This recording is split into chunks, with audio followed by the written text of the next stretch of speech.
दुल्हन लेके आए हैं। अभी तक तो सानिया मिर्ज़ा की बात होती थी कि सानिया मिर्ज़ा को शोएब मलिक लेके चले गए, आप ले आए सीमा को। जी सर, बहुत खुश हूँ मैं, बहुत खुश हूँ।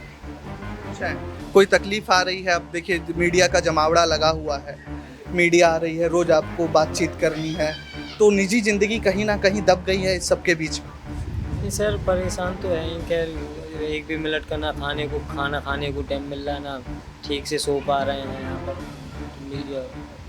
नौकरी भी चली गई इस सब के बीच में। हाँ भाई, जब यहाँ से फुर्सत ही में मिली नौकरी पे तो जब तब जाऊँगा। नौकरी चली गई सरकार की तरफ से, सरकार की तरफ मदद नहीं कर रहा है इनकी, ना कोई सपोर्ट कर रहा है। सब पूछने वाले हैं, सब अपना काम करते हैं, कोई भी नहीं पूछता कि तुम्हारे घर में कुछ है कि नहीं है, कि पापा भी घर पे हैं, ये भी घर पे हैं, इनके कमाने वाले ये और इनके पापा हैं, मजदूर लोग हैं, तो कोई भी नहीं पूछता कि तुमने कुछ खाया कि नहीं। सब अपना मतलब निकालते हैं।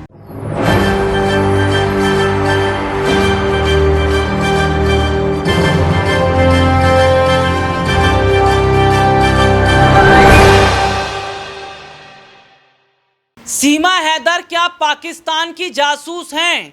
क्या भारत में जासूसी के मकसद से आई हैं सीमा हैदर? सीमा हैदर का पाकिस्तान से बड़ा कनेक्शन।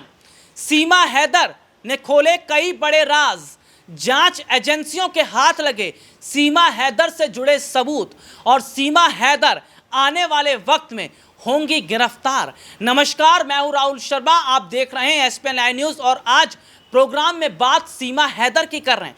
सीमा हैदर जो चोरी छुपे तरीके से भारत में एंट्री कर लेती हैं, लेकिन सवाल तो देखिए, सवाल सरकार नहीं करती, जांच एजेंसियां सीमा हैदर को गिरफ्तार नहीं करती। सीमा हैदर बहुत आराम से रहती हैं अपने पति सचिन के साथ में, 4 बच्चों के साथ में।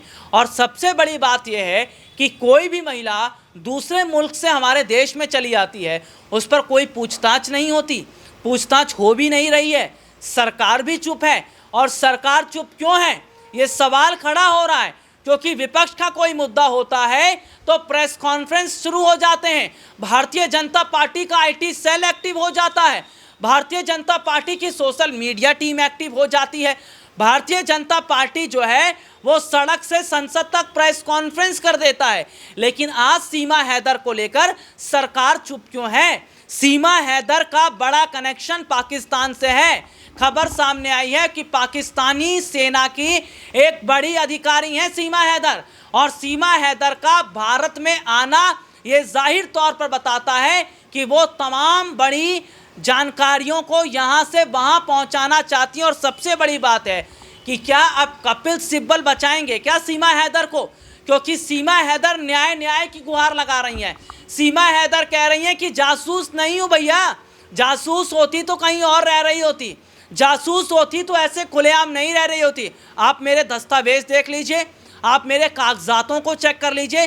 तो सवाल तो यही खड़ा हो रहा है कि सच कौन बोल रहा है, झूठ कौन बोल रहा है, सरकार की खामोशी क्यों है, और क्या अब कपिल सिब्बल दिलाएंगे क्या सीमा हैदर को न्याय?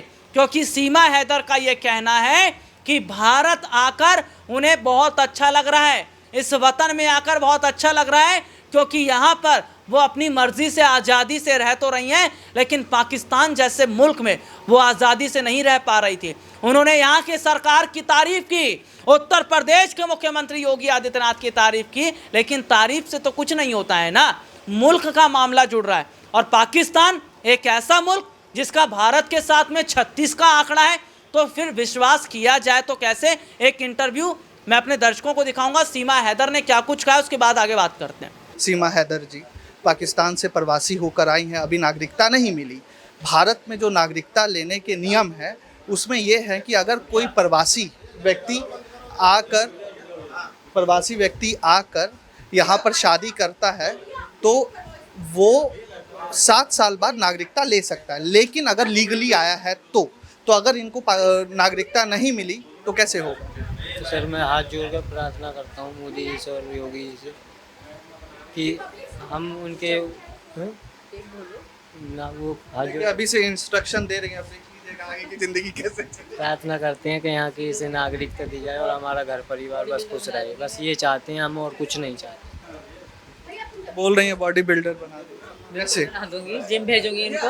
मैं ये पूछना चाह रहा हूँ कि जैसे अभी सरकार और लोगों का, खासकर लोगों का कहना है और आपको लेकर लोगों में कन्फ्यूज़न भी है, जैसे आपने पिछले अपने साक्षात्कार में, इंटरव्यूज़ में बताया कि आपकी पढ़ाई लिखाई 5वीं तक हुई है, लेकिन उसके बाद लोग ये कह रहे हैं कि जो महिला 5वीं तक पढ़ी है वो कैसे आधार कार्ड एडिट करवा सकती है, कैसे पुलिस से झूठ बोल के भारत में आ सकती है, इससे सीमा सुरक्षा को लेकर, और अगर कल को यहाँ पे NIA या रॉ आकर वापस आपको डिपोर्ट कर देती है तब? पहले तो मैंने किसी पुलिस से कोई झूठ नहीं कहा और कोई एडिट भी नहीं करा। जो बात सच थी मैंने सब बताई। रही बात मेरे वापस जाने की, ये मेरा नसीब होगा, जो मेरे नसीब में लिखा होगा। मेरे नसीब में लिखा था भारत आना, मेरे नसीब में लिखा था जेल जाना। अब मेरे नसीब में जो लिखा होगा सर वही होगा। आपसे ये जानना चाहूँगा कि जिस पारिवारिक पृष्ठभूमि से आप आई हैं, ठीक है, जो पारिवारिक पृष्ठभूमि आपकी रही है, कराची और ये ग्रेटर नोएडा है, ऐसा जब आप कराची से शाहजहाँ गई, शाहजहाँ से नेपाल आई, 2 देशों के बॉर्डर और तीसरे देश में अभी आप हैं, अब यहाँ के कानून और वहाँ के कानून एकदम अलग हैं, ठीक है, तो जो पारिवारिक पृष्ठभूमि से आप आ रही हैं, आपके ससुर जो वहाँ पे हैं, मैं यही बोलूँगा, कल की खबर छपी है, पाकिस्तानी मीडिया ने चलाया है कि 7 लाख रुपए और 7 तोला सोना आप लेके गई हैं।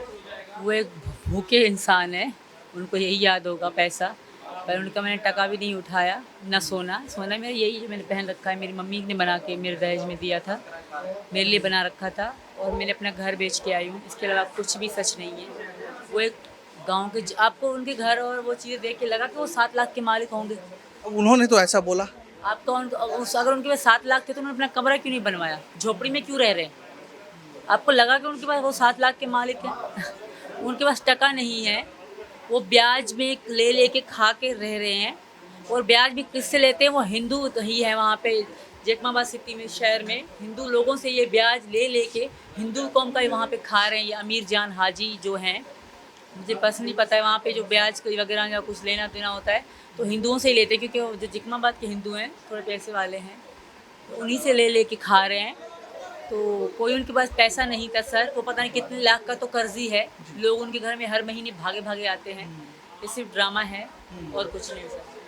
अच्छा, आपकी जो शिक्षा हुई है 5वीं अब तक आपने पढ़ाई की है, और 5वीं तक पढ़ाई करने के बाद इतनी बेहतर, मतलब कि लोग बोल रहे हैं, हमने तो सुना नहीं कि बेहतर आप इंग्लिश बोल ले रही हैं, चीज़ें लोगों को समझा पा रही हैं, या इतना ज़्यादा आप मीडिया फ्रेंडली है, कैसे बिना कोई घर में अभी तक रहने वाली महिला ये कर पा रही है, कैसे कर पा रही है?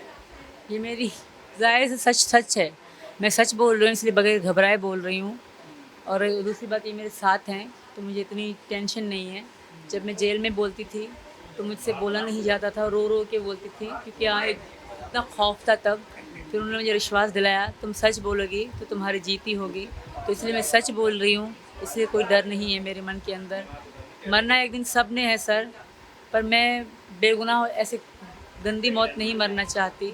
एक दिन मौत मुझे भी आनी है, आप सब हर किसी को मरना है। जो मेरे पापा थे वो भी चले गए, दुनिया में कई लोग आए हैं चले गए हैं, मेरी भी मौत होगी एक दिन, पर इस तरह की मौत मैं नहीं चाहती। मैं यहाँ अगर मौत आती भी है, मैं यहाँ मरना चाहूँगी, पाकिस्तान जाना नहीं चाहती। और मैं सच ही बोल रही हूँ, इसलिए मुझे कोई डर नहीं है। अगर एक बात मैं आपसे ये जानना चाहूँगा कि अगर कल को पाकिस्तान एम्बेसी से लोग आते हैं यहाँ पर, जिसकी पूरी उम्मीद है पाकिस्तान एम्बेसी से, क्योंकि इनलीगल माइग्रेंट हुआ है, पाकिस्तान एम्बेसी भारत सरकार को रिक्वेस्ट डालती है कि आप इनको भेजिए, हम डिपोर्ट कर रहे हैं, उस समय सचिन जी, आप एक पति के रूप में आपकी क्या प्रतिक्रिया रहने वाली है, और आप अपना भविष्य अब कैसे देख रहे हैं? सर पहले तो मैं ये विनती करूँगा कि ये यहाँ से नहीं जाए, और हमारी हाथ जोड़ के प्रार्थना है कि ये सब ना हो, और मेरी विनती बस यही है कि ये यहीं पर रहेगी और यहाँ की इसे नागरिकता दी जाएगी। ये रिपोर्ट आपने देखी, जिसमें विस्तार से हमने अपने दर्शकों को दिखाया। आपने ये रिपोर्ट देखी है, और मैं चाहूँगा जनता, देखिए जनता जनार्दन होती है। इस देश की सबसे अच्छी बात क्या है कि लोकतंत्र में जनता को अपनी बात रखने का अधिकार। मैं चाहूँगा जनता कमेंट करके बताए, झूठ सीमा हैदर बोल रही है या नहीं बोल रही, और सीमा हैदर पर जांच बैठनी चाहिए या नहीं। लेकिन सबसे बड़ी बात आप ये भी तो देखिए कि ये देखा जा रहा है कि सीमा हैदर अगर जासूस होती तो खुले तौर पर रहती, अपने 4 बच्चों के साथ इस तरीके से रहती, और जबकि यहाँ पर सरकार की तारीफ करती। जासूस होती तो चोरी छुपे तरीके से रह रही होती। लेकिन आप ये भी तो देखिए कि सरकार चुप है, आज विपक्ष भी चुप है। तो क्या ये माना जाए कि सीमा हैदर को केवल फंसाने की कोशिश की जा रही है? इसलिए मैंने कहा कमेंट करके जनता मुझे बताए, इससे हमें पता चलेगा कि जनता की क्या राय है। और सबसे बड़ी बात यह है कि सीमा हैदर न्याय की बात कर रही हैं। वो कह रही हैं कि मैं जासूस नहीं हूँ, मुझे यहाँ की नागरिकता चाहिए, मुझे यहाँ का पहनावा, यहाँ का रहन सहन बहुत अच्छा लगता है, ये मुल्क बहुत अच्छा लगता है। और ये कहा जा रहा है कि अब सीमा हैदर का मुद्दा कोर्ट में जाएगा और कोर्ट में कपिल सिब्बल या कोई और जो वकील है, बड़े वकील, क्या वो सीमा हैदर की लड़ाई लड़ेंगे? क्या वो सीमा हैदर को बचाएंगे? और अगर ऐसा होता है तो क्या सीमा हैदर को कोर्ट से न्याय मिल पाएगा? आज के लिए इतना ही। आपसे फिर दोबारा मुलाकात होगी, तब तक के लिए इजाज़त दीजिए। नमस्कार।